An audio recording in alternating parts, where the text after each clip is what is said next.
Hi, I'm Trish, and this is Just a Number, the podcast for women 40 and up who are ready to stop waiting and start building from everything they already know.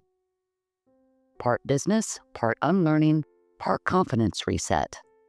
Because you're not starting over, you're evolving with intention. We're talking lived experience, career wisdom, passions, and hard-earned perspective, turned into content, courses, and offers that actually help people. We're not here to play by the rules.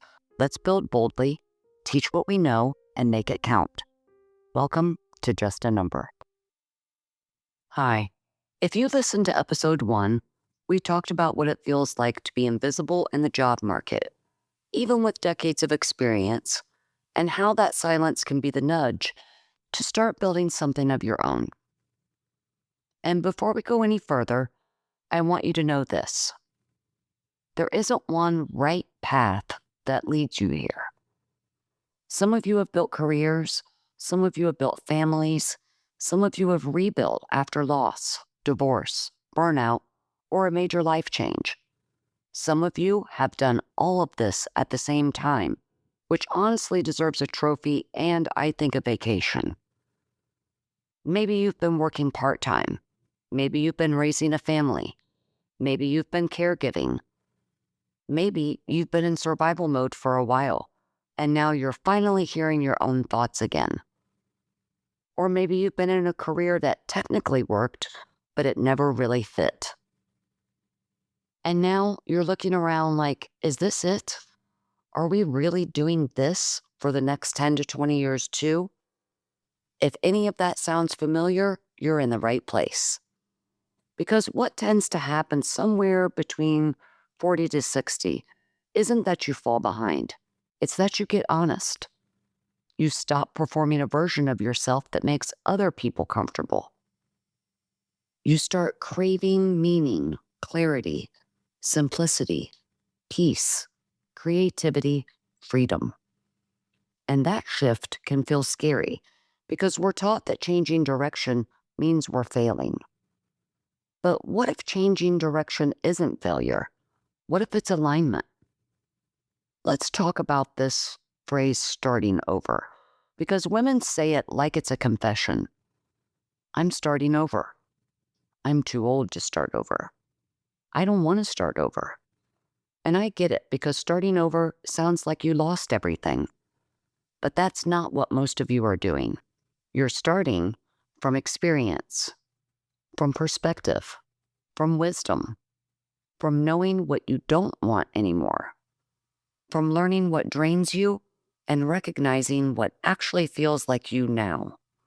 That's not starting over, that's starting aligned. And aligned doesn't mean easy, it means true. So what does aligned really mean? People throw that word around like glitter. It's pretty, but it's messy. Here's what I mean by aligned. Aligned means what you're building matches who you are now, not who you were at 28, not who your family expects you to be, not who your old workplace trained you to become. Who you are now. Alignment looks like this. Your energy isn't leaking everywhere. Your values show up in your choices. You don't have to twist yourself into something that doesn't fit. Your work feels like it has a point. You can actually sustain it. And if you're thinking, that sounds great, Trish, but I don't even know what I want, good. That's normal. Let's make it clearer. Here's a quick alignment you can do in your head right now, or you can write it down and do it later.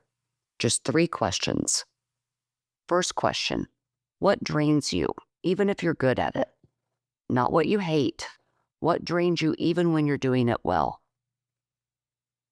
Question 2, what gives you energy, even if you're not paid for it?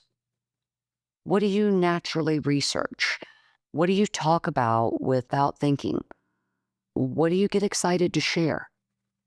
And question 3, what do people consistently come to you for?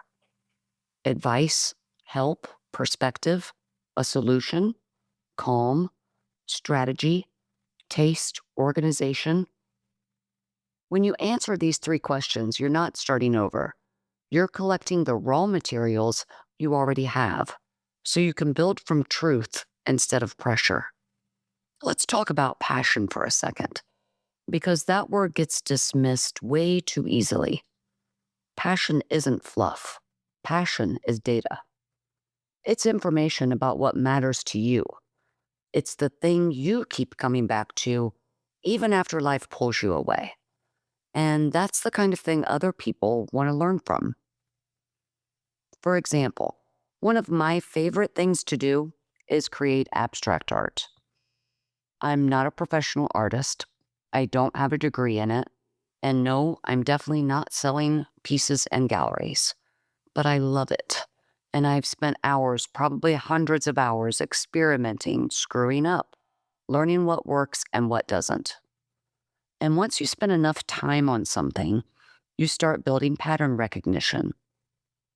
You begin to notice which supplies are worth the money and which ones are hype, which colors play nice together and which ones fight each other, how to fix a ruined piece without throwing it away, how to know when it's done.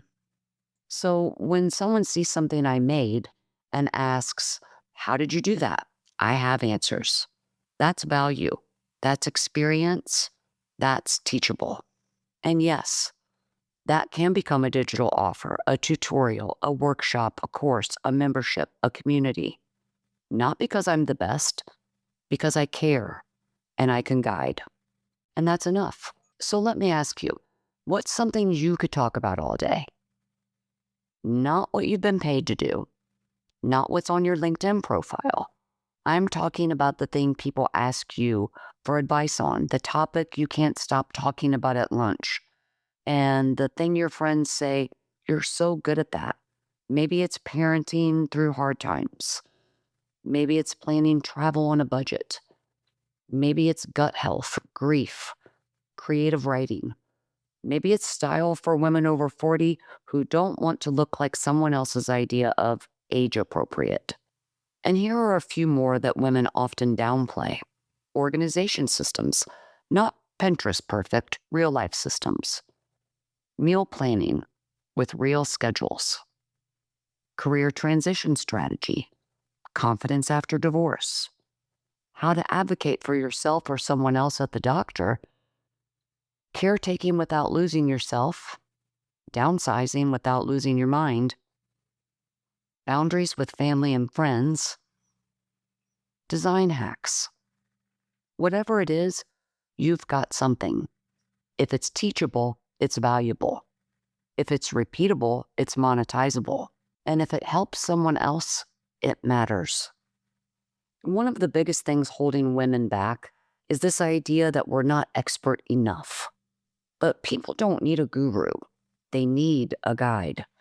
Someone a few steps ahead who can say, "I've been there, and here's what helped me." That's often more helpful than someone 50 steps ahead who can't even remember what it felt like to start. Just remember, you don't need to know everything. You need to know enough to help someone move from confusion to clarity, from stuck to started, from overwhelmed to organized, from afraid to confident. That's what people pay for, movement. Think about all the things you figured out because you've lived through it. Managing anxiety, organizing a home after downsizing, learning to cook after a health scare, dating again after divorce, building a life in a new city, reinventing your style after weight changes, navigating menopause and still showing up anyway. These aren't resume lines. They're transformation stories, and they're teachable. Here's a simple framework to turn your wisdom into an offer. No corporate flowchart energy. Just 3 simple things. Clue, proof, offer. A clue is, what do you keep coming back to? What do people ask you about? Proof is what you have done, solved, tried, refined, improved. And the offer is, what could you teach, share, or package to help someone else? Let's take a look at 2 quick examples. A woman becomes ridiculously good at meal planning, budgeting, and feeding a family without wasting money. Clue is friends ask, "How do you do this every week?" The proof? She's been doing it for years with a system. So the offer could be a meal planning template, a workshop, a low-cost guide, or maybe a membership challenge. That's not fluff, that's a skill. Here's another. A woman learns to advocate for herself medically, track patterns, prepare for appointments, and not leave feeling dismissed. Clue? People confide in her because she's calm and informed. The proof is she's lived it and developed a process. An offer could be a doctor visit prep kit, a short course, a support group. Again, not a resume line, but absolutely valuable. Here's what I want you to hear. You don't need credentials to be credible. You don't need a job title to be qualified. You don't need permission to be visible. You just need to start. Write about what you care about. Record short voice notes. Share stories from your life that someone else might relate to. And if you're thinking, but what if no one cares? Let me be real. Someone won't. Someone is going to scroll right past you. But someone else will quietly think, oh my God, she just put words to what I've been feeling. That's the person you're talking to. You're not here to be for everyone. You're here to be for the people who need your kind of wisdom. Whether you're coming out of a 20-year career or standing at the edge of something totally new, your life, your passions, and your perspective are enough. You're not starting over. You're starting aligned. You already have more to work with than you think. And if it matters to you, it's worth exploring. Because the goal isn't to build something impressive. It's to build something that fits. And when it fits, you can sustain it. When you can sustain it, you can grow it. Thanks for listening. If you liked this episode, share it with a friend and make sure you're following the show so you don't miss what's next. In the next episode, we're breaking down what expertise is really made of, because once you see it clearly, you stop doubting whether you're qualified and you start building from what's already true. Talk soon.